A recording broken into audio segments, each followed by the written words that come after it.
chapter 19.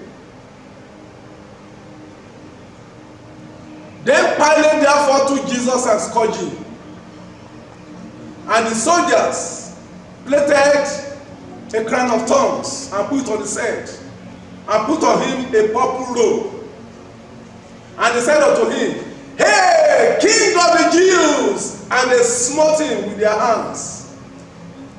Then Pilate therefore came forth again and said unto them, Behold, I bring him forth unto you, that ye may know that I find no fault in him. Then came Jesus forth, wearing the crown of thorns and the purple robe. And Pilate said unto them, Behold the man. When the chief priests and the officers therefore saw him, they cried out, Crucify him! Crucify him! Pilate said unto them, Take ye him and crucify him, for I find no fault in him. The Jews answered, We have a law, and by our law he ought to die, because he made himself the Son of God. When Pilate therefore heard that saying, he was the more afraid, and went into the judgment hall, and said unto Jesus, Whence art thou? But Jesus gave him no answer. And Pilate said unto him, Speakest thou not unto me? Knowest thou not I have power to crucify thee, and have power to release thee? Jesus said unto him, Thou couldst have no power at all against me, except it were given unto thee from above. He therefore that delivered me unto thee have the greater sin. And from thenceforth Pilate sought to release him. But the Jews cried out, saying, He thou let this man go, thou art not Caesar's friend. Whosoever maketh himself a king, speaketh against Caesar.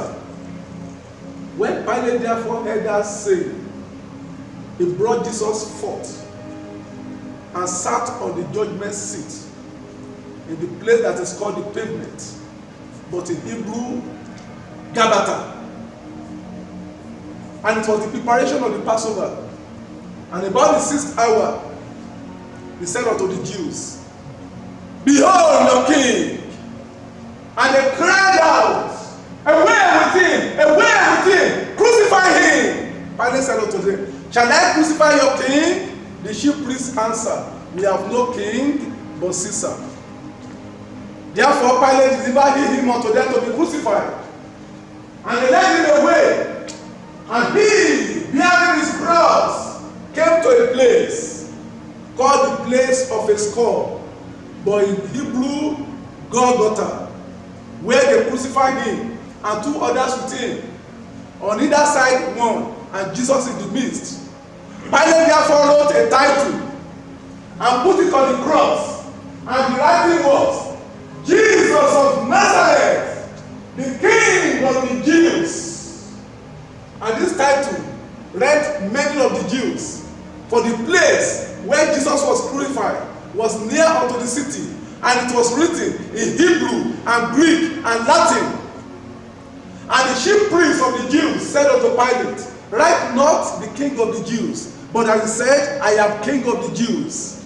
Pilate answered, What I have written, I have written. The soldiers therefore, when they have crucified Jesus, took his garment and made 4 parts, to every soldier a part, and also his coat. Now his coat was without sin, woven from top throughout. And they said among themselves, Let us not rend it, but cast lot for it, whose it shall be, that the scripture might be fulfilled.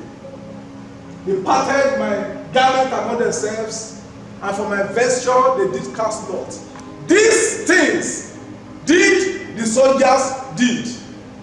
Now, they were standing by the cross of Jesus, his mother's sister, Mary the wife of Cleophas, and Mary Magdalene. When Jesus therefore saw his mother and the other disciple standing by whom he loved, he said unto his mother, Woman, behold thy son. Then said he to that disciple, Behold thy mother. And from that hour, that disciple took her into his own house. After this, Jesus, knowing all things are now accomplished, that the scripture might be fulfilled, said, I thirst. They were set a vessel full of vinegar, and they poured vinegar upon hyssop, and they put it upon the hyssop and put it to sleep. And when they have received the vinegar, he said, it is finished, and bowed his head and gave up the ghost. The Jews therefore, because it was the preparation, that the body should not remain on the cross of the Sabbath day, for that Sabbath day was a high day, besought Pilate and said unto him that he might cut away their legs and they might be taken away. And the soldiers came and cut away the legs of the first and the other which were crucified with him. When they came to Jesus and found that he was dead already, they cut not his feet. But one of the soldiers with a spear pierced his side, and forthwith came there out blood and water. And he that saw it bear record, and his record is true, and he knoweth that he said true, that ye may believe. And these things were done, that the scripture might be fulfilled. A bone of him shall not be broken. Another scripture will say, they shall look on him whom they crucified. And after this, cometh Joseph of Arimathea, being his disciple, but secretly for fear of the Jews. And he besought Pilate that he might take away the body of Jesus. And Pilate gave him leave. And he came and took the body of Jesus. And there came also Nicodemus, which at first came to Jesus by night, and brought with him a mixture of myrrh and aloe, about 100 pounds weight. And they took the body of Jesus and wound it in a linen cloth with the spices, as the manner of the Jews is to bury. Now in the place where Jesus was crucified, there was a garden, and in the garden a new sepulchre, wherein was never man laid. There they laid him therefore, because of the preparation of the Jews, for the sepulchre was nigh at hand.